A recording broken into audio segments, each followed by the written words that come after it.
maashaallah akkuma san argartan kana meeshaa hedduu originalii ta'e meeshaa quality jechuudha qabadhee isin dhiyaadhee jira meeshaa mana algaa guutuu jechuudha akkuma isin argitan kana waan isin garramu jechuudha viidiyoon kuni daa'umsa kiyyaan dura guyyaa lama qofa dursa jechuudha erga isa waraabee guyyaa takka jidduu oolee dahee jechuudha akkuma isin argitan kana ani hanga guyyaa da'uu dirasii hojii hin dhaabne dalagaa ture baay'ee adannaqa jechuudha sababni isaa hanga guyyaa dahuu dirasii ji'a 9 fi wayittiin dalagee ijoolleen biyya arabaa jirtan inaa hubattan jedhee yaada isinillee waan akkasiisan keessa dabarsitanii fi assalaamu alaykum warahmatullaahi wabarakaatu ashamarka fuune jaalatamtootaa fi kabajamtoota ummata oromoo jirtu bakkuma jirtanii nagaaf kabajaan keessan biraa jiraatu jecha meeshaa ajaa'ibaa jechuudha akkuma isin argartan kana biffeedha direesingii algaa qumsaaxini akkuma isin argartan kana meeshaa ajaa'ibaa qabadhe isin dhiyaadhee jira meeshaan kun ka'ee nuti ka goddanyaa faaxumaati dhiifama maqaa kan kee waan hin beeknee fi garuu ijoollee hedduu wajjin haasaa malee maqaa jara hin beeku naaf hubattan jedhee yaada nam tokko lama soo ta'ee hin qabattan yookaan ammoo maqaa jara hin yaadadhu akkasuma yaadannoo irratti illee goddanyaa faaxumaa jedhee qabadhe Fatuma goddanyaa Fatuma akkuma argitu kana meeshaa kan kee viidiyoo na ergina jettaa ganda hille garuu biizii waan ta'eef na himmi jennee sila yeroo sanusi erga na himmi jennee da'umsa irra ture waan ta'eef akkuma isin argitan kana jallisaa jechuudha akkuma isin argitan madaddaraa tokko qaba jalaan illee balbala sadi qaba jechuudha balbala sadii fi kiisii tokko qaba garuu iyyuu haa ta'u malee jallisaa baay'ee gurguddaadha jechuudha kiisiin isaallee akkuma isin argitanii jallisaa baay'ee gurguddaadha distii barbaaddan meeshaa barbaaddan isin qabata gubbaan isaa kunillee akkuma isin argitan kana controlling kun jechuudha gubbaatti illee balbala sadi qaba hedduu bareeda jechuudha qalamii kana ofii kiyyaa fedha kiyyaan dibee fi qalamii kana namni jaalatanii namni isinitti tole koottaati meeshaa kanneen ajjadha immideeffin isaa immideeffii hedduu tokkoffaa ta'e meeshaa originaalidha qalamiin isaallee akkasuma hanga feetan yoo walaawwaltan qalamiin isaa kun irraa hin faaqamu inni kun kiisiidha kiisillee qaba jechuudha wombariin kun irra haa ta'anii malee argitanii akkuma isin argitan kana gara keessaallee kiisii qaba waan barbaaddan kaa'uu dandeettanii yoo achi deebisan garuu iyyuu homaayyuu cufaa fakkaata yeroo as banan ammoo akkana jira hedduu bareedaa akka ta'e jechuudha argitanii baay'ee kwaalitiidha originaalidha akkuma isin argitan kana dirsingiin kun kiisii jahaa fi balbala tokko qaba yoo itti cufamu akkana fakkaata kinu argitanii waan as bahuu hin fakkaatu akkuma isin argitan kana gam tokkotti sadi gam tokko sadi walii galatti kiisii jaha qaba akkuma isin argartan kana guutuun isaa tan sharaataati yookaan kan akka bifa goommaatiin ka dalagame jechuudha as yoo sarkistanillee achi deebistanillee oomata akka meeshaaleen hin miidhamu isinillee hin cinqu jechuudha meeshaan keenya meeshaa originaalii meeshaa kwaalitiidha namni fayyadamtanii nurraa daleessifatan guutuun keessan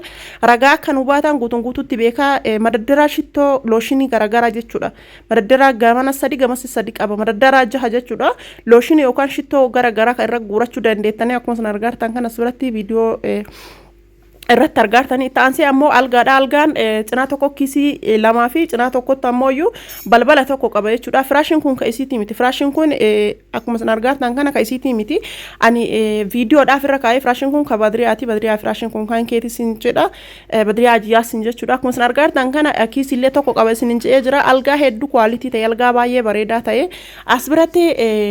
gatii isaa yoo isiniif hin himne algaan kun gizee isin dalisiifatte qaata jechuudha birri 40 dalisiifatte akkuma isin beektan kana algaan kun har'a 47 jechuudha namni dalisiifachuu barbaadan kam 47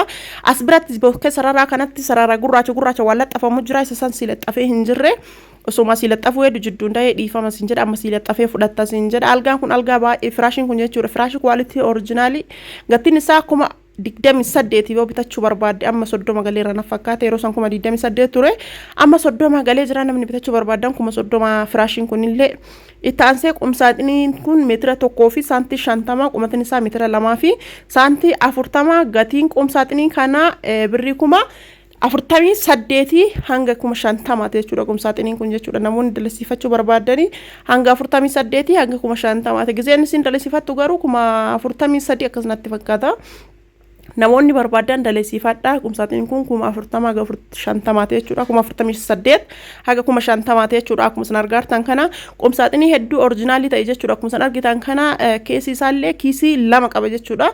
meeshaan keenya wanti isin beeku qabdanii akkaataan fayyadama isaallee homaa isin dhibu sababni isaa meeshaa originaalii maxafaan isaallee akkasuma balballi kun guutuun irraa bahuu danda'a akkuma san argitan kana kiisii sadi qaba kiisiin isaallee homaa isin dhibdu tan sharaataatiidhaan kan dalagame balballi kun guutuun jechuudha yoo ol fuudhuuf isin ulfaate balballi guutuun irraa yaa'ee ka'ee itti deebi'a jechuudha sababni isaa waan meeshaa originaalii maxafaan isaallee maxafaa originaalii irraa waan dalagameef jechuudha akkuma san argitan kana masaabaan isaa jalatti masaabaa sadii kiisiin isaa jechuudha akkasuma kumboota uffatatti fannisanii gubbaan isaa konfortii ta'ee indilimsii ta'ee baay'ee bal'aadha waan barbaadan kaa'achuu dandeettanii meeshaalee akkanaa kana meeshaa originaalii meeshaa quality akkanaa kana namoonni dalasiifachuu barbaadan koottaatti itti dhiyaadha dalaysifadhaa sinin jedha biffeen 35 akkasuma dirisingii yeroo san isin 25 dha jettee har'ammoo 28 akkas galee jira meeshaa originaalii kanneen jechuudha biffeen 35 sinin jedhee jira qumsaaxiniin 48 algaan 47 gaba ammaatitti jechuudha meeshaa originaalii quality akkana kana namni dalaysifachuu barbaadan kamuutti dhiyaadhaati dalaysifadhaa sinin jedha qumsaaxiniin kunillee qumsaaxinii baay'ee guddaati balbala afurillee godhamuu hin danda'a yoo akkana laaltanii xiqqaasni fakkaachuu mala algaan kunillee algaa xiddatti jedhe algaa baay'ee bareedaa jechuudha firaashii kanallee namni barbaadanii koottaa ijadhaa sinin jedha jala isaa kanatti jechuudha bakkee sararaa san argitanii wanni gugurraachi laxxafamu wayitu jira isa san osoo laxxafiniif biraa dahee inni sun hin laxxafama sinin jedha waan laxxafamu wayiti akkasuma ammoo garaa isaa kana keessa argitanii chuppudii originaalidha akkasuma sibiilillee sibiila baajaajiti irraa bahu tokko jira isaan dalagame sibiila lallaamshaa tokkiin miti jechuudha akkuma san argartan kana meeshaan nu dalay nu meeshaalee akkana meeshaa originaalii kannini namoonni nu bira dalaysifatanii itti fayyadamaa jirtan guutuutti akka ragaan hawaatan abdii guddaa sanirraa qaba adaraan baay'ee ulfaata isin qaamaan bira jiraatanii akka fedha keessanitti itti dalaysifachuu dandeettanii sababa saniif adaraan nu kennitanii adaraan keessan akkana guutame haala kanaan isin dalaysifameera keessan na dubbisaa namoonni barbaadan